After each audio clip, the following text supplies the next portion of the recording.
וואו! אתה מצחיק!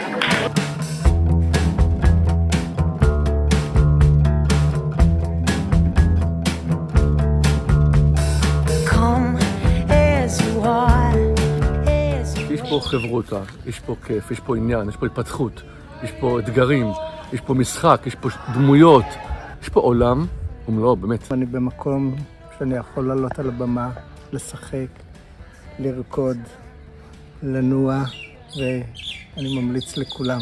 כי היא אנושית. היא לא מתביישת להביא את כל הצדדים שבחיים שלה, וזה נותן השראה. עדי היא כזאת, היא מדהימה. לבוא הנה זה כמו לעמוד על איזושהי מקפצה גבוהה ולהחליט אם אני באמת רוצה לקפוץ למים. הרבה פעמים אני קופץ, כן. זמן איכות שלי עם עצמי, אני נותנת לעצמי מתנה.